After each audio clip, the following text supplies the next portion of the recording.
मित्रों नमस्कार, मैं are Yadav Hindi Guru channel में आपका स्वागत करता हूं। दोस्तों देखिए, मैंने टिप्पण के क्रम में आपको टिप्पण की विशेषताएं और टिप्पण के प्रकार ये सब मैंने बता दिया था। आज हम लोग पढ़ेंगे टिप्पण लेखन विधि, कैसे टिप्पण लिखा जाता है, इस पर चर्चा करेंगे। तो आइए हम लोग देख लेते हैं। इसका प्रश्न कैसे पूछा जाएगा, सबसे पहले ये जान लीजिए। लिखेगा टिप्पण एवं टिप्पणी में अंतर बताते हुए टिप्पण लेखन विधि को समझाइए। तब आपको बताना पड़ेगा कि टिप्पण और टिप्पणी में अंतर, परिभाषा, और फिर इसके विधि को बताएंगे कैसे लिखेंगे आप। तो देखिए, लिखा गया है कि जिस विषय पर टिप्पण लिखना है उसे लिखने से पूर्व जिस पत्र के संबंध में प्रस्तुत करना है उसका क्रमांक और पृष्ठ संख्या लिखना चाहिए। तो जो पत्र आया हुआ है उस पत्र के बाद में एक सादा पृष्ठ होता है। आपको हमेशा ये ध्यान रखना है कि इस पत्र में जो भी पत्र आता है उस पर नहीं लिखना है। उसके लिए एक अलग से कागज होता है, एक पृष्ठ होता है, उसी पर टिप्पणी की जाती है। ठीक है, तो यहाँ पर पहली बात तो ये समझ लेना है कि जिस विषय पर टिप्पणी लिखनी है, जिस विषय पर लिखना है, उसे लिखने के पहले जिसके संबंध में प्रस्तुत करना है उसका क्रमांक और पृष्ठ संख्या लिखनी चाहिए। ये 2 पॉइंट सबसे पहले लिखना है, पृष्ठ संख्या और क्रमांक। ठीक, सबसे पहले क्रमांक लिखेंगे, उसके ठीक बाद में पृष्ठ संख्या लिखेंगे। ठीक, इसके बाद में देखिए, साधारण मामले में टिप्पण के साथ साथ उसका प्रलेख भी प्रस्तुत करना चाहिए। ठीक है, प्रलेख का मतलब है कि जो पत्र है उसको शॉर्ट लिस्ट कर दिया जाता है और उसके बारे में बता दिया जाता है और तब टिप्पणी की जाती है।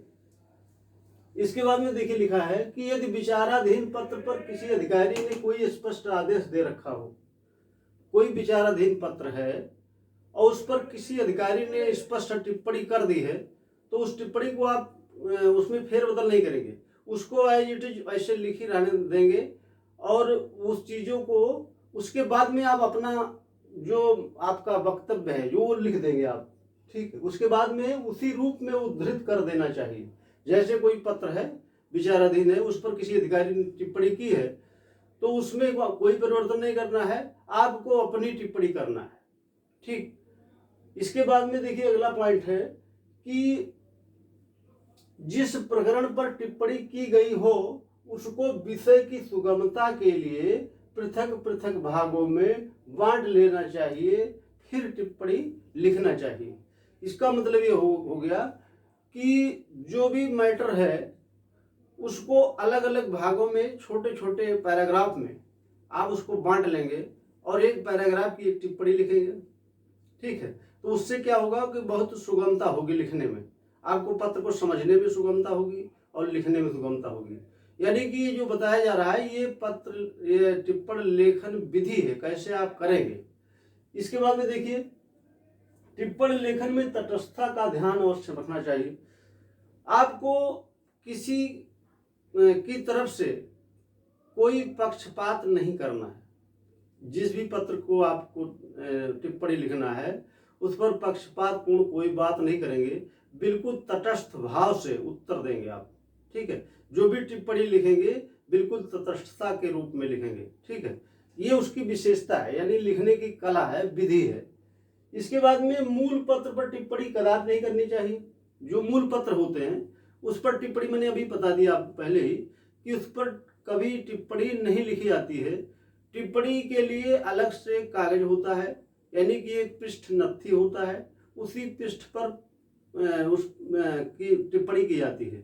और अगर टिप्पणी उस पर नहीं कर रहे हैं आप, तो बाएं तरफ कागज पर अगर विशेष परिस्थिति आ गई और ऐसी जगह पर है आपको तत्काल करना है और संयोग से वहां पर कोई पृष्ठ या कागज नहीं है, तब आप उसके लिए एक विकल्प होता है कि पेज के बाएं तरफ टिप्पणी लिखी जाती है। ये अपरिहार्य ऐसे कारण से कि जैसे विशेष कोई दिक्कत हो तब की बात है, लेकिन सामान्य रूप से टिप्पणी हमेशा दूसरे पेपर पर यानी दूसरे पृष्ठ पर की जाती है। ये बात हो गई। दूसरी चीज कि टिप्पण के प्रारंभ के बाद विषय का उल्लेख होना चाहिए। जैसे आप टिप्पणी लिखना शुरू कर दिए, क्रमांक लिखे, पृष्ठ संख्या लिखे, उसके बाद में उसके विषय में, किस विषय में आप बात करना चाह रहे हैं वो विषय का उल्लेख होना चाहिए, ठीक। और उसके बाद उसका इतिहास, विभिन्न दृष्टिकोण, ठीक है। आपने प्रारंभ कर दिया लिखना तो सबसे पहले उसका इतिहास लिखेंगे, उसके बाद में उसके विभिन्न दृष्टिकोण क्या हो सकते हैं, और फिर अपने सुझाव क्या दे सकते हैं आप। ये 3-4 पॉइंट है, इतिहास, दृष्टिकोण और सुझाव, 3 पॉइंट लिखे जाते हैं टिप्पणी में। इसके बाद में देखिए कि ये तो आपने लास्ट में सब अपने सुझाव दिए, ठीक है। तो ये ध्यान रखना है आपको कि किसी प्रकार का सुझाव में पक्षपात पूर्ण शब्द नहीं होने चाहिए। आपको बिल्कुल मैंने बता दिया, तटस्थ पूर्ण भाव से कोई भी टिप्पणी करना है तो तटस्थ रहना है, ठीक। क्योंकि आपको पता होगा कि जो अधिकारी होता है उसे इस बात की जानकारी होती है, तो अगर आपने जरा सा भी कोई शब्द लिखा तो उसके मतलब जरूर निकाल लेगा वो। तो इसलिए ऐसा है कि कभी इस पर पक्षपातपूर्ण बात नहीं लिखना है। अंत में देखिए, कभी सवाल ऐसे भी पूछ सकता है आपसे कि टिप्पण और टिप्पणी में अंतर बताते हुए उसके लेखन विधि को बताइए, या टिप्पण और टिप्पणी में अंतर बताते हुए उसके महत्व को बताइए। कई तरीके से सवाल बन सकते हैं, तो जितने भी प्रकार से सवाल बनते हैं मैंने सारे प्रकार बता दिया है। और अब महत्व के बारे में आप जान लीजिए कि टिप्पणी का क्या महत्व होता है, ठीक है। कभी पूछ सकता है आपसे, तो 3-4 लाइन में आप उसका उत्तर बहुत आराम से दे सकते हैं। कैसे देंगे आप जान लीजिए।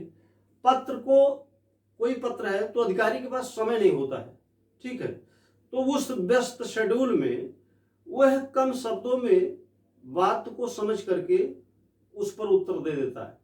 तो उसके लिए क्या महत्व होगा, टिप्पणी से क्या महत्व निकल सकता है कि पत्र को संक्षेप कर दिया जाता है तो उसको सुगमता होती है।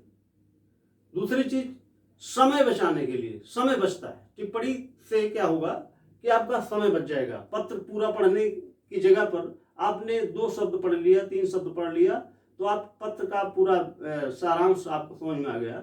इसलिए पत्र, ये जो टिप्पणी की जाती है उसका ये महत्व है कि उससे समय बचता है। दूसरी चीज कि अंतिम जवाब देने के लिए, अंतिम जवाब देने के लिए मतलब होता है कि जैसे जवाब, कोई पत्र है तो उसका जवाब आप बहुत कम शब्दों में क्षणिक दे सकते हैं। तो ये हो गया कि अंतिम जवाब देने की। भावी पत्रों की के जवाब में, भावी पत्रों के जवाब में साक्ष्य के रूप में, भावी पत्र का मतलब है अगर कोई पत्र भविष्य में आता है तो उस पत्र में पुराने पत्र का जो टिप्पणी किया गया शब्द है उसको साक्ष्य के रूप में रखा जाता है कि ऐसे पत्र आए थे तो इसकी टिप्पणी ये की गई, तो इसका मतलब अगर इसी तरह का प्रकरण है तो उसकी टिप्पणी में भी यही होना चाहिए।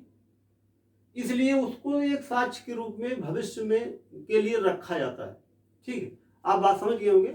इसके बाद में मैंने ये इसके महत्व को 4-5 लाइन में बता दिया। आपको ज़्यादा नहीं लिखना है, ऐसा हालांकि प्रश्न अभी नहीं पूछा गया है लेकिन पूछा जा सकता है, तो उसके लिए आपको तैयार रहना है, इसलिए मैंने आपको बता दिया। ये देखिए, जो टिप्पणी का मैटर था ये मैंने पूरा 4-5 वीडियो मैंने बना दिया है टिप्पणी के लिए, तो आपको पूरा मैटर मिल गया होगा। और इसको भी लिख लेंगे या समझ लेंगे तो आपका ये टिप्पण का जो पोर्शन है ये कंप्लीट हो जाएगा। इसके बाद में आपका जो बचा पोर्शन है वो है प्रतिवेदन। प्रतिवेदन हम लोग कल से पढ़ेंगे, और जितना भी वीडियो आया हुआ है मेरा, इसको आप अपने सुविधा के अनुसार देखते रहिए और लाइक सब्सक्राइब जरूर कर दिया करिए, क्योंकि इससे और लोगों को भी फायदा हो, और शेयर करके आप लोगों को लाभ पहुंचा सकते हैं। तो मित्रों, बहुत बहुत धन्यवाद आपको। फिर हम लोग अगले टॉपिक में प्रतिवेदन पढ़ेंगे।